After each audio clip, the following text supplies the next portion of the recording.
नमस्कार, मैं हूं आशीष चित्रांशी और आप देख रहे हैं the news launch. Hot topic with Hemant Atri. Control room Hemant ji को जोड़िए, फटाफट जोड़िए। स्वागत है हेमंत भाई आपका। फिर आपके साथ अमेरिका का ही सफर कर लेते हैं हम लोग। जो भक्तों के ताऊ हैं, उनके पास भी एक दोस्त था। उस दोस्त ने बहुत पैसे खर्च किए थे, बहुत पैसे खर्चे थे राष्ट्रपति बनाने में उनको। और ये ऑफिशियली है, कुछ अनऑफिशियल नहीं है, सबको पता है, दुनिया को। और अभी 75 दिन आपने 2 दिन पहले गिना था, उसमें 2 दिन और जोड़ दीजिए। हालात अमेरिका में ये हो चले हैं कि अब मस्क की विदाई करीब-करीब तय हो चुकी है। यानी भक्तों के ताऊ अपने दोस्त मस्क को निपटाने का प्लान बना चुके।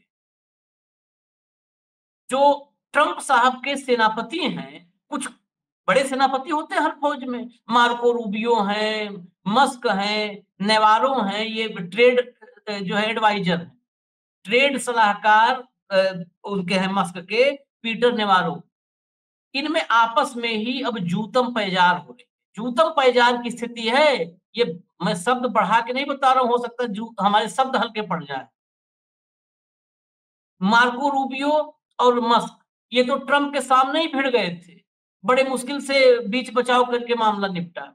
और अब नेवारो और मस्क ये सोशल मीडिया पर खुल करके एक दूसरे के खिलाफ बोल रहे हैं, लिख रहे हैं।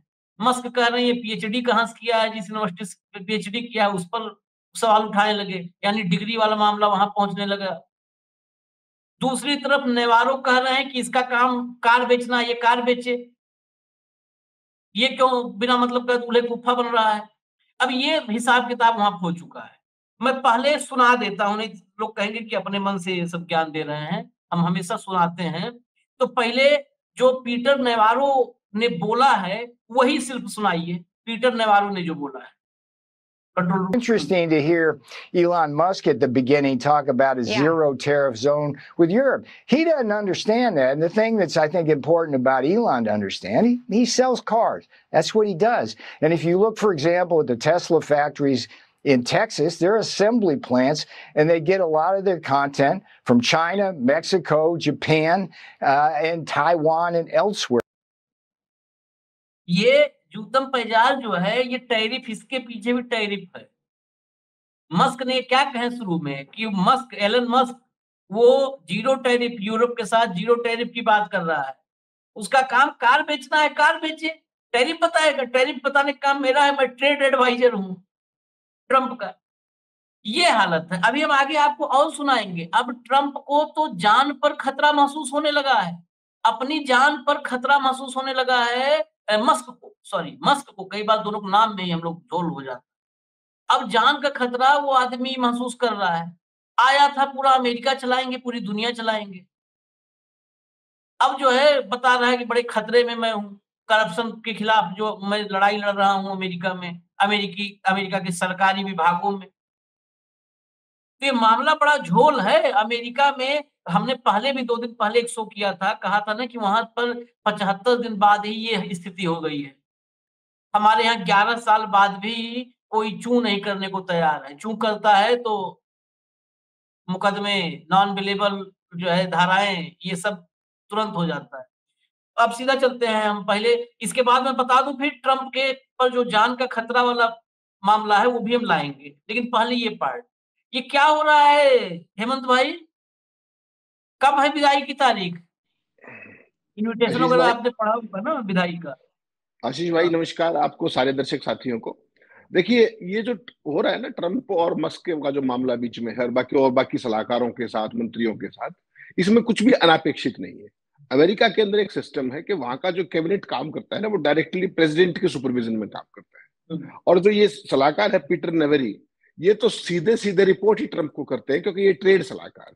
हाँ। तो इनसे पूछे बिना वो कुछ नहीं करते, उनसे पूछे बिना ये कुछ नहीं करते। तो दोनों सेम पेज पर होते हैं, तभी बात आगे बढ़ती है। इनकी समस्या क्या है कि इनको अपनी कारें बनानी है, दर्द जायज है इनका। इन्होंने कारें बनानी है, इनका जो स्पेयर पार्ट्स और जितनी चीजें आती हैं वो जापान से आती हैं, चाइना से आती हैं बहुत बड़े पैमाने पे, और कुछ मेक्सिको से भी सोर्स करते हैं ये।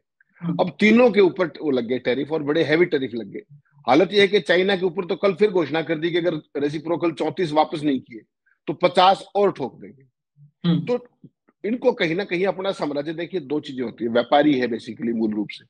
मैं तो पहले दिन से उसको, आप उसका सलाहकार कहते हो, मैं तो सलाहकार कहता नहीं, मैं तो उसको पहले दिन से मस्क का अडानी बोलता हूँ, ट्रम्प का अडानी बोलता हूँ, बड़ी साफ सीधी बात है। और वो था भी भाई, फाइनेंसर उसका वो था, उसके लिए उसने एक्स खरीदा, उसके लिए उसने अरबों डॉलर दिए ट्रम्प के लिए, और पूरी पार्टी को दोनों सदनों के अंदर, आशीष भाई आपको याद होगा, मेजोरिटी में लाने में उसकी बड़ी भूमिका है। और अब तो हालत ये है कि पिछले हफ्ते एक संघीय जज जो सुप्रीम कोर्ट में चुनाव होना था, उसके लिए उसने करोड़ों डॉलर खर्च दिए, लेकिन वो सौभाग्य कहिए दुर्भाग्य कहिए, वो चुनाव हार गया, जो इनका कैंडिडेट था ट्रम्प का और मस्क का। सुप्रीम कोर्ट का चुनाव हार गया वो जज, इन्होंने करोड़ों रुपए लगाए उस पर मस्क ने। तो मस्क ही लगाता है पैसे, ट्रम्प तो लगाते नहीं, ट्रम्प तो टैक्स भी नहीं देते कभी। तो बेसिकली क्या है कि ये चीज देखनी पड़ेगी कि कोई जो भी सलाहकार होता है, डॉज जो है डिपार्टमेंट ऑफ गवर्नमेंट एफिशिएंसी, वो भी सरकार का एक विंग था, और उसका काम था सरकार के अंदर एफिशिएंसी बढ़ाना। उसने बढ़ाई, अराजकता पूरी दुनिया ने देखी। तो ट्रम्प की विश्वास के चलते, जिस तरीके से उनके ओवल ऑफिस में मस्क के बच्चे खेलते हैं और सारा है, तो भाई अति विश्वास होना तो संभव है। और उसको ये लगता है कि तू हर पॉलिसी को डिक्टेट कर सकता है, जैसे चाहे जिसकी बाजू मरोड़ सकता है। उसको पहला झटका दिया रूबियो ने, जब उसको कहा कि आप अपने उसमें रहिए और विदेश मंत्रालय कैसे चलेगा ये मैं देखूंगा, मेरे डिपार्टमेंट में हस्तक्षेप करने की जरूरत नहीं है। ओवल ऑफिस के अंदर हुआ, ट्रम्प भी वही थे, दोनों के बीच बचाव करने की कोशिश की, दोनों को ब्रिलियंट कहा जैसे ट्रम्प करते हैं, और फिर से धीरे से कह दिया कि आगे से मस्क जो है केवल बताएंगे कि भाई फला जगह ये हो सकता है, लागू कंसर्न डिपार्टमेंट करेगा। तो साफ सीधी बात है कि मस्क के पंख काट दिए गए, सीधी सी बात। वो बात आई गई होगी, कोई बहुत फर्क नहीं पड़ता, क्योंकि मस्क कोई स्थायी दामाद तो है नहीं वहां पे, उसको तो निकलना है ही देर सवेर। उसकी अपॉइंटमेंट भी 120 दिन की है, 17वां दिन है। तो अगर पर से कहें आप तो 52 ही दिन बचे हुए हैं। और उसको प्रसाद क्या मिला है वो आपने दुनिया में देख लिया, अमेरिका में भी देख लिया। टेस्ला के ट्रक, टेस्ला की कारें सड़कों पे जलाई जा रही है, शोरूमों के ऊपर जिस तरीके का हो रहा है। तो आशीष भाई, ब्रांडिंग करना एक चीज की जितना मुश्किल है, उस ब्रांडिंग को बचाना भी उतना ही मुश्किल है। आज अमेरिका के लोग ट्रंप के ऊपर तो डायरेक्ट गुस्सा निकालने की बजाय मस्क को निशाने पर ले रहे हैं। मस्क को ये बात समझ में भी आने लगी है, इसलिए वो पॉलिसी स्तर पर हस्तक्षेप करने की फिराक में है। अब ये जो टैरिफ वाला मसला है, 180 देशों पर टैरिफ लगाया, कोई एक पे तो लगाया नहीं, पूरी दुनिया पे लगा रखा है भाई ने। तो वो जो वो लगाते हैं उसका 50% लगाते हैं, उसको आप कह लीजिए कंसेशनल टैरिफ एक तरीके से, जो उन देशों में लगता है। इनकी समस्या क्या है कि एक तो टेस्ला का वैसे जबरदस्त विरोध हो रहा है, नंबर एक। अमेरिका के अंदर मान लो आप उन चीजों को बना लेंगे, कोई खास बात नहीं है, वो सारे के सारे स्पेयर्स अमेरिका में बढ़ सकते हैं, लेकिन जो कल मैं आपसे एक बात कर रहा था कि ओवरनाइट नहीं बनेंगे, उसके लिए आपको बहुत ज्यादा रिसोर्सेज कहां से आओगे, कहां फैक्ट्री लगेगी, कहां क्या होगा, उन सारे स्पेयर्स की भी फैक्ट्री लगेगी, जिसको एंसिलरीज बोलते हैं। तो वो एक दिन का काम नहीं, उसमें साल 2 साल लग सकते हैं। तो उसका ये मतलब तो नहीं कि जब तक सारी चीजें सेटल हों तब तक उसका धंधा बंद हो जाए। उसका तो धंधा वैसे ही चौपट होने के चक्कर में, जो चाइना की BYD है उसने बिल्कुल मिट्टी पलीत कर दी है टेस्ला की, अमेरिका को छोड़ के बाकी दुनिया में, जिस तरीके के उसके फीचर्स आ रहे हैं। अब इन्होंने, मस्क की आदत क्या है, मस्क बहुत ही बड़बोला आदमी है। मस्क ने कह दिया कि जो ये पीटर नेवरी है, जो कहते इसकी हार्वर्ड की PhD डिग्री बकवास है, कोई बहुत अच्छी चीज नहीं है। अब यार आप किसी के डिग्री को, वो भी PhD डिग्री हार्वर्ड जैसी यूनिवर्सिटी की, उसको बकवास बता दोगे, कह दोगे अच्छी चीज नहीं है, तो कोई भी आदमी इसको हल्के से तो नहीं लेगा। कोई कहीं से पढ़ा है नहीं पढ़ा है, उसकी डिग्री से आपको क्या मतलब है। वो भाई ट्रंप का सलाहकार, आप ट्रंप से बात कीजिए, तो सीधे गुत्थम गुत्था हो गए। उसने ये कह दिया कि इनका काम कार बनाना है, कार बनाओ बेचो, बड़े क्यों चक्कर में पड़ते हो फालतू, और अपने धंधे की मत सोचो। भाई उसको तो ये है कि अगर यहाँ पे टैरिफ रेसिप्रोकल हुआ जापान के साथ, चाइना के साथ, तो सबसे ज्यादा मरेगा कौन, सिंगल आदमी तो मस्क की ऐसी होगी ना, आप समझिए ना, 54% है, कोई भी चीज वहां से आएगी तो 54% हो गया, मस्क कहां जाएगा, उसकी कार की कीमत कितनी हो जाएगी। फिर उसने ये कह दिया कि महंगाई बढ़ेगी। अब उसके जो बॉस है ट्रंप, वो कहते हैं महंगाई बढ़ेगी नहीं, अरबों डॉलर आएंगे। वो कल मैं नोबल लॉरेट का बता रहा था, उसने भी कहा था ये बात कि भैया महंगाई कैसे नहीं बढ़ेगी, मैं ये नहीं समझ पा रहा। और जब धंधा चौपट हो जाएगा तो अरबों डॉलर कहां से आएंगे, अरबों डॉलर तो जाएंगे। जो आज व्यापार हो रहा है वो भी नहीं होगा, तो टैक्स तो घटेगा ना, बढ़ेगा कैसे जब मंदी की आहट हो जाएगी। तो ये सारी कंट्राडिक्शन है। मस्क का क्या है, मस्क एक बिल्कुल एग्जैक्टली ट्रम्प की कॉपी है, सन की है उतना ही, अनाड़ी है, और उसको पॉलिसीज का पता नहीं। जैसे ही उसने एक्स लिया था, आपको ध्यान होगा, जब ट्विटर को एक्स बनाया तो 75% एम्प्लॉय एक मेल पे हटा दिए थे भाई ने। नहीं, लेकिन मतलब एक सवाल बीच में इसलिए रोका, ट्रंप का आपने कहा कार्बन कॉपी, फोटो कॉपी उसी तरह का सनकी है। ये एक देखने में लगता है आसान कि निपटा दिया उसने, निपटा देगा वो ट्रंप जो है मस्क को निपटा दिया। लेकिन क्या ये इतना आसान होगा? हम अमेरिका के लिहाज में एक डीप स्टेट, आपने बड़ा चर्चा कई लोग करते हैं, डीप स्टेट ऐसी अबूझ पहेली है कि बहुत सारे पत्रकार साथी भी मैं सुनता हूँ डीप स्टेट, लेकिन वो डीप स्टेट है क्या नहीं कई बार क्लियर हो पाता। दरअसल डीप स्टेट ऐसे ही फिनांस का की एक पैसे की ताकत है डीप स्टेट। मैं मोटा मोटा समझने की कोशिश किया। 60 के 70 के दशक में, 60 के दशक में अस्तित्व में आया शायद कैनेडी के समय। नहीं, ये एक कॉकटेल है जो बहुत भारी धन्ना सेठ है उनका, और वो जो ऑपरेट करते हैं वो ऑपरेट करते हैं खुफिया एजेंसियों के जरिए। अपना जो भी खेल है वही कि वो पैसे की ताकत है, वहां माल आपका है, पैसे की ताकत, माल आपका है, कमाल खुफिया एजेंसियों का है, और वो समझ में किसी को भी नहीं आता, ये किसी को नहीं आता। तो जब माल और कमाल की बात है तो माल तो मस्क के पास सबसे ज्यादा है। उसने अपने माल से ही एक ट्रंप जैसा कमाल पैदा किया है दोबारा, अपने माल से ट्रंप जैसा कमाल दोबारा पैदा किया अमेरिका में। बिल्कुल। नहीं तो ट्रंप के पहला कार्यकाल भी अमेरिका के लिए ऐसा, मतलब आप समझो कि दुस्वप्न टाइप था कि दूसरा कार्यकाल का कोई बहुत चांस नहीं था। ये कोई ओबामा नहीं थे कि चलो एक बार यार ओबामा जी को फिर से लाते हैं। पहला कार्यकाल भी इनका ऐसे ही था, अस्त व्यस्त त्रस्त वाला। तो ये सिर्फ पैसे का कमाल था, माल का कमाल था। ऐसा तो नहीं हो सकता है कि मतलब मुझे जो मन में संदेह है कि मस्क को निपटाया अगर, तो मस्क इनको भी ले डूबेगा, क्योंकि अगर वो भी सनकी और कार्बन कॉपी है तो वो इनको भी ले डूबेगा। आशीष भाई, उसके लिए डिपेंड करेगा कि अमेरिका किस तरफ चलता है। एक बात तो आप मान के चलिए, परसों जिस तरीके के वहां पे पूरे अमेरिका के अंदर प्रदर्शन हुए, पड़ोसी देशों में प्रदर्शन हुए, हालात तो बहुत अच्छे नहीं। वो हालात क्यों अच्छे नहीं? उसके दो फैक्टर हैं, ट्रंप और मस्क। अब अगर मान लो वो अलग हो जाए तो मस्क इतने ना समझ तो है नहीं, उनको तो ये पता है कि अमेरिकन प्रेसिडेंट को इम्पीचमेंट से हटाया जा सकता है, महाभियोग से। और महाभियोग एक प्रक्रिया है, यूं नहीं है जैसे मस्क को थैंक यू कह दिया चले गए, ऐसा तो है नहीं। राष्ट्रपति का तो एक प्रोसेस है। तो वो बेसिकली मौसम वैज्ञानिक बनने की कोशिश करेगा। फिर मौसम वैज्ञानिक बन करके बाहर बैठ करके देखेगा कि हवा किस तरफ बह रही है। वो एक्सट्रीम दूसरा पोस्चर भी ले सकता है। अगर आपको ध्यान हो 2021 तक ट्रंप के सबसे बड़े ध्रुव विरोधियों में कौन था? मस्क था। और फिर एक व्यापारी के जरिए इन दोनों की मुलाकात हुई, और फिर वो ऐसी दोस्ती हुई कि अपने इवांका ट्रंप से लेकर के जेरेड कुशनर वो सारे बाहर हो गए, केवल मस्क ही मस्क रह गया। वरना तो पिछले ट्रम्प में अगर आपने देखा हो तो Ivanka Trump was the chief adviser पारिवारिक पर्सनल स्तर पर, जेरेड कुशनर उसका दामाद था, पता नहीं सारा फैमिली एडवाइजर था भाई का। इस बार मस्क ने ऐसा जादू किया अडानी की तरह कि मस्क ही मस्क रह गए। ये तो बात आपने भी देखी। उसी के लिए एक्स खरीदा, ट्विटर कितने कितने करोड़ लाख करोड़ रुपए में खरीदा, उसके बाद कितना चंदा दिया।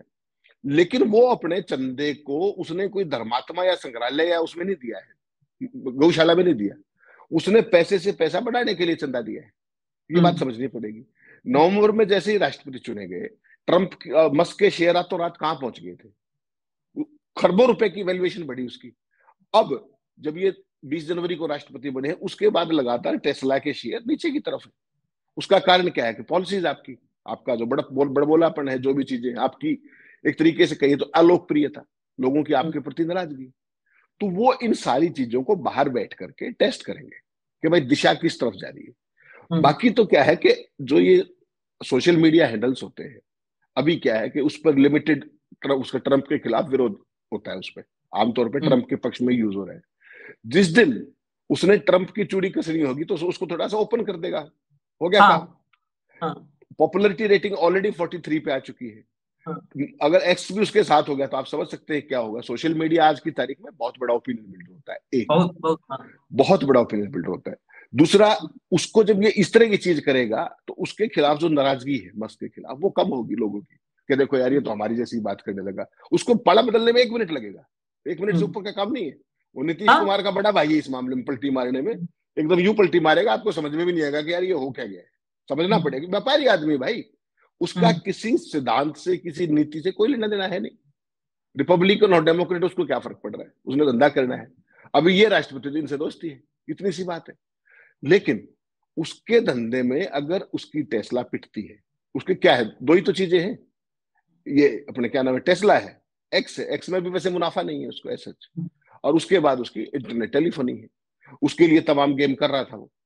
अब यहां पर यह है कि इसकी प्राइस कंपिटिटिवनेस चली जाएगी अगर ये टैरिफ पॉलिसीज नहीं हटी तो, नहीं बदली गई तो, क्योंकि सारी की सारी सोर्सिंग जापान, इधर अपने चाइना, उधर अपने मेक्सिको से है, तो वो अपनी तरफ से लास्ट कोशिश करेगा। अंदर बैठ के उसको ये भी पता है कि ये पॉलिसी वायबल नहीं लॉन्ग टर्म में। शॉर्ट टर्म में तो आप कर लीजिए खेल जो आपको करना है, लॉन्ग टर्म में करेंगे तो निश्चित मंदी है इसमें।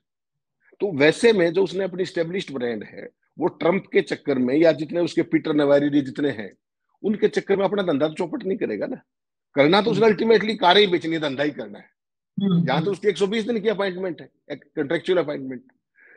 पहले वो रूबियो से भिड़ चुके, अब इनसे भिड़ गए, और एक स्टेज तक ट्रंप भी उनको झेलने की स्थिति में थे। अब वो स्टेज क्रॉस हो गई आशीष भाई। मैंने वैसे नहीं कहा था आपको परसों कि it's a matter of just a few hours और ए फ्यू डेज कि इसको बाहर जाना पड़ेगा, कि वो भी अमेरिका की जनता को शांत करने के लिए कोई तो लॉलीपॉप दिखाएगा ना।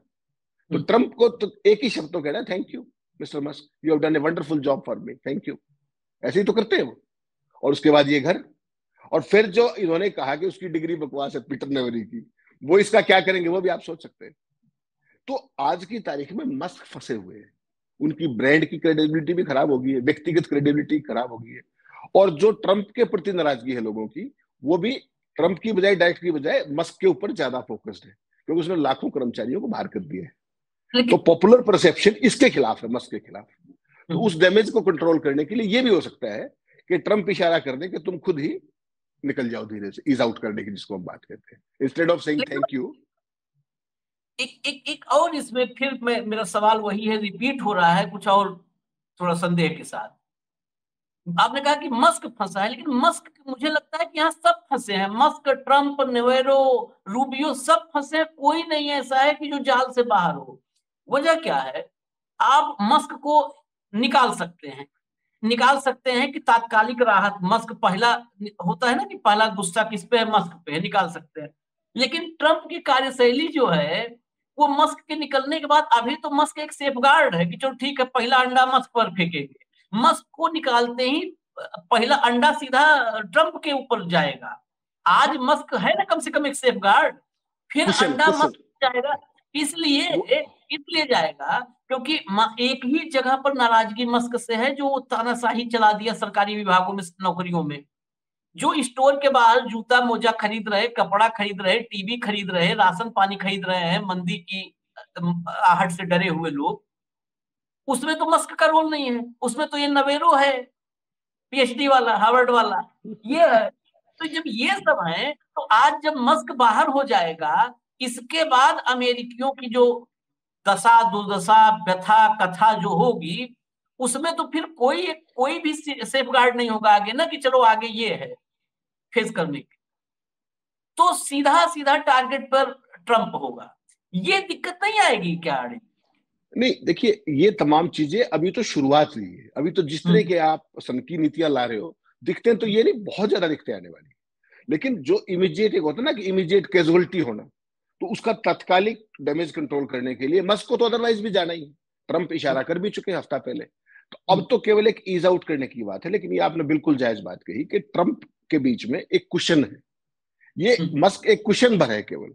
लेकिन मैं पहले दिन से एक ही बात कर रहा हूं, जब इनको डीओजी की प्रमोद दी थी, मैंने उस दिन भी आपको कहा था कि इनकी सबसे बड़ी लाइबिलिटी बनेगी। 21 तारीख का शो था अपना, आप देखिएगा कि सबसे बड़ी लाइबिलिटी ये बनेंगे और सबसे ज्यादा बदनामी भी यही कराएंगे। वो करा भी दी भाई ने, उसमें कोई समस्या नहीं। लेकिन दिक्कत यह है आशीष भाई कि इसका रोल था और तरीके का। इसको तो बिना सीनेट की, बिना किसी मंजूरी के, इसको एक्स्ट्रा ऑर्डिनरी पावर्स देके, संविधान से ऊपर जाकर के ऐसी पावर दी कि जिसको मर्जी आए फायर कर दे। ऐसा तो मतलब राष्ट्रपति को अधिकार होता, अपने बराबर ही खड़ा कर लिया था भाई। एफिशिएंसी के नाम पर उनका जो डिफेंस हेडक्वार्टर है वहां से भी लोग हटा दिए, विदेश मंत्रालय से भी हटा दूंगा, यहां से भी, वहां से भी, उसका एक्स बना दिया, ट्विटर बना दिया। सरकारें तो ऐसी नहीं चलती हैं। तो उस बदनामी को तात्कालिक तौर पर कंट्रोल करने के लिए, देखिए एक बात तो आपको माननी पड़ेगी ना, मस्क जो है और ट्रंप, ये सारे के सारे कहीं ना कहीं इनका सोशल मीडिया और मीडिया के अंदर एक बड़ा रोल है। बड़े लोग हैं, बड़ा पैसे की ताकत है इनके पीछे, बहुत बड़ी ताकत है। तो ट्रंप भी नैरेटिव को ड्राइव करना जानते हैं। जैसे अब ये टैरिफ वार के अंदर मैंने आपको उस दिन भी जिक्र किया था, रशिया और यूक्रेन का युद्ध कहाँ है बता दीजिए, इसराइल और फिलिस्तीन का युद्ध कहाँ है, सब कुछ साइड में चला गया ना। टैरिफ टैरिफ हो रहा पूरी दुनिया में, मंदी आ गई, शेयर मार्केट क्रैश हो गई, यही सब हो रहा है ना। तो नैरेटिव बदल गया ना। एक बार जब आप मस्क को थैंक यू करेंगे या मस्क आपको थैंक यू करेगा तो 3-4 दिन का नैरेटिव बदल जाएगा। आज की तारीख में मस्क की ट्रंप की प्रॉब्लम समझिए, प्रॉब्लम क्या है। कल तारीख है 9, कल जो है वो लागू होनी नीतियां। 2 तारीख से अब के बीच में शेयर मार्केट में कितना लॉस हुआ है, अमेरिका कितना हुआ, बाकी यूरोप का कितना, पूरी दुनिया कितना हुआ है, उसकी जिम्मेदारी किसकी है, ट्रंप की है। तो कुछ समय के लिए जब मस्क बाहर निकलेंगे तो 2-3 दिन के लिए नैरेटिव बदल जाएगा। इनके ऊपर प्रेशर आज क्या है कि टैरिफ से मुक्ति पाओ।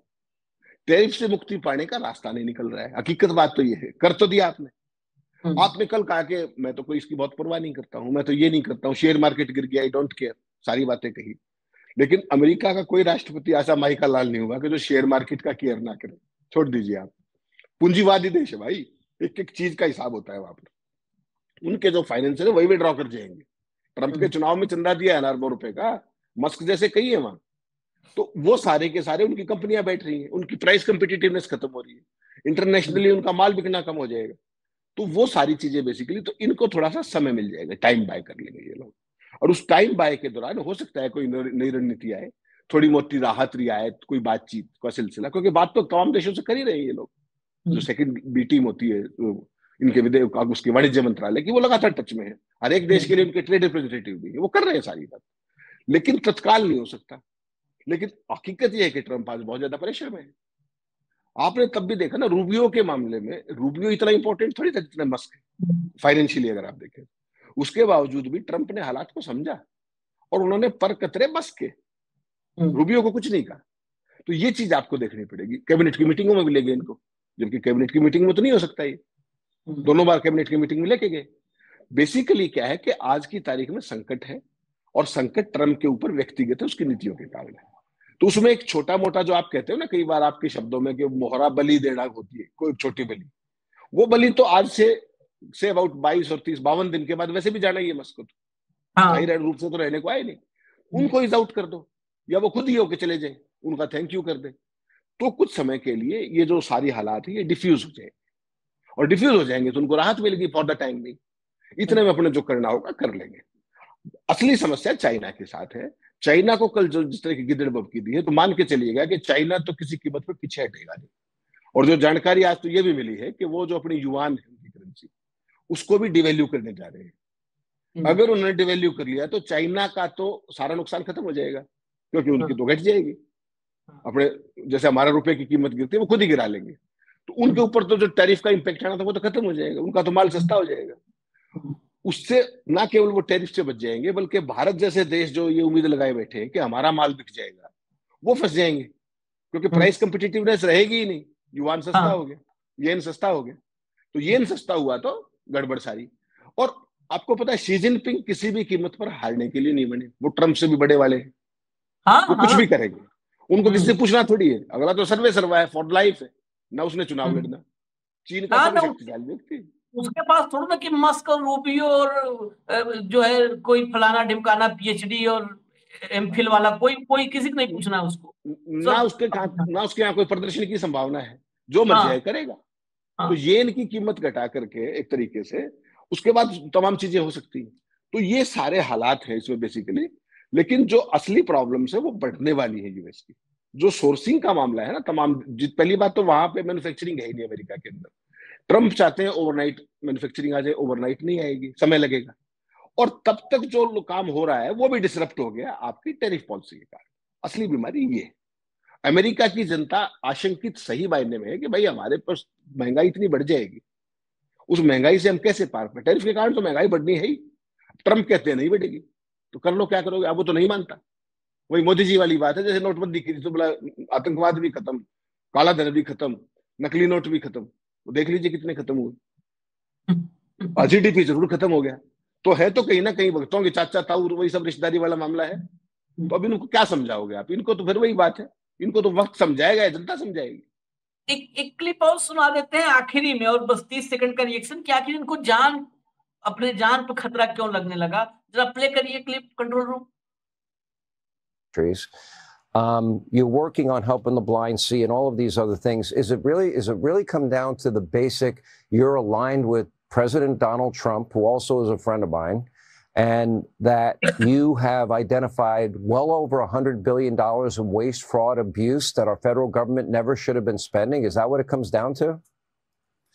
Yeah, it turns out when you take away people's, what the money they're receiving fraudulently, they get very upset, and they basically want to kill me because I'm stopping their fraud, and they want to hurt Tesla because we're stopping this terrible waste and corruption in the government. And well, I guess they're bad people. Bad people will do bad things. Well, I know that overall, financially, in the end, yes, they can hurt you, but the people that they'll end up hurting are the people that work in your dealerships that may risk losing their job. The people that they may end up hurting are the people that work on the line and build the Teslas. They're going to be the ones hurt. And that to me is despicable on their part, just because they might have a political difference or perceived political difference. Let me. सुन लिया आपने? Bad things, kill me, ये शब्द जो है ये भीतर का भय बता रहे हैं।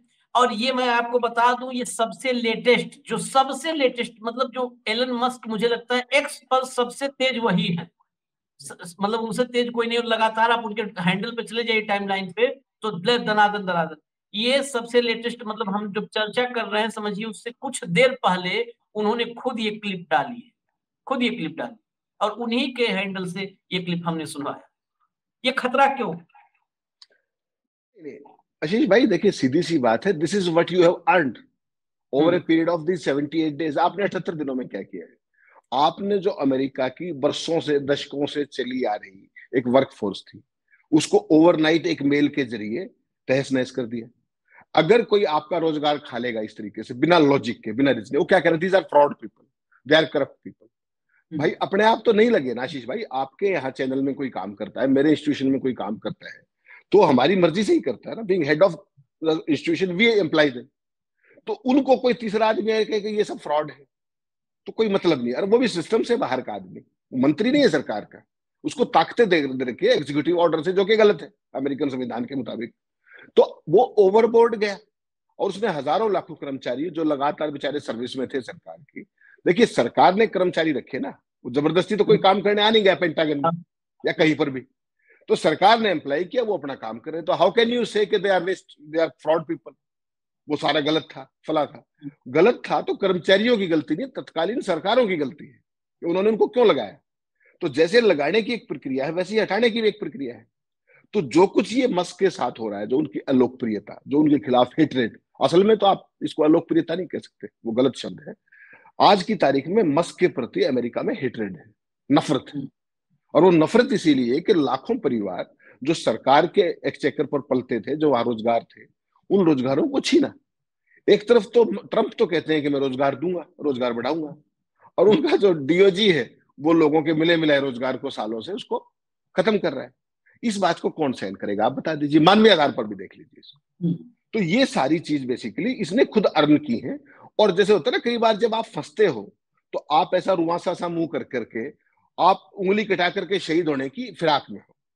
तो इनको भी ये पता है कि इनको फायदा हुआ है, क्या हुआ है वो तो पता नहीं, लेकिन इनका धंधा चौपट होने के कगार पर है। इन अमेरिका के लोग जो है वो मस्क से आमने सामने तो कुछ कर नहीं सकते, वो क्या करेंगे? उनकी टेस्ला का बायकॉट कर रहे हैं, वो यही तो कर रहे हैं। और इनको वही चीज हर्ट करती है, it hurts their very hits. तो वो सारी की सारी चीज बेसिकली इनको अब लग रहा है कि तुम्हारा फ्यूचर गड़बड़ हो गया है, इस साझेदारी को जितना जल्दी हो सके यहाँ से चुपके से निकल लो। और ये जो भाषा उन्होंने की ना अभी जो आपने दिखाया, ये एक रिमोर्स की भाषा है। इनको अंदर से पता है कि कुछ गलत हो गया है और उस गलती से करने उंगली कटा करके ये शहीद होने की कोशिश करेंगे। इसलिए मैंने आपको कहा दोनों विकल्प है। एक विकल्प ये है कि ट्रंप इनको थैंक यू बोले, लेकिन उसमें रिश्ते खराब होने के चांस है। तो उसका एक रेस्पेक्टेबल वे आउट होता है कि मुझे आपके यहाँ जाना है, मैं ही कह दूं कि आशीष भाई मैं चला, तो वो संबंध बने रहेंगे। तो वो और जो नुकसान है वो एक दूसरे से चिढ़ वाली बात नहीं होगी, एक प्रतिस्पर्धा वाली बात नहीं होगी, या राजनीतिक विरोध वाली बात नहीं होगी, क्योंकि मस्क की ताकत तो पता ही है ना ट्रंप को। तो ऐसे में हो सकता है, मुझे अचंभा नहीं होगा कि मस्क को बहुत जल्दी या तो वो खुद चले जाए या वो इज आउट हो जाए। ये पक्का मान के चलिए, he is on his way out from Trump administration, ये मान के चलिए 120 दिन पूरा नहीं करेंगे। कुल मिला के जो बोल रहे थे उसको हिंदी में देसी में बोले तो अपनी कमाई रो रो के गिनाई वही कर रहे थे, जो कमाया है उसी को रो रो करके गिनवा रहे थे।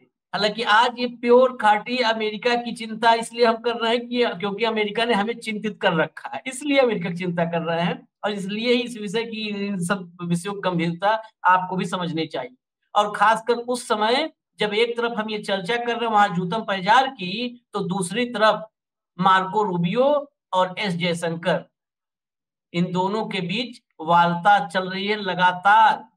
और ये खबर मतलब मीडिया के जरिए लाई जा रही है। सच्चाई क्या है, क्योंकि मीडिया की खबरों पर आजकल हमें यकीन नहीं होता, इसलिए हम कहते हैं हमारी खबरों को भी आप क्रॉस चेक करिए, अंधभक्त किसी के नहीं बनिए।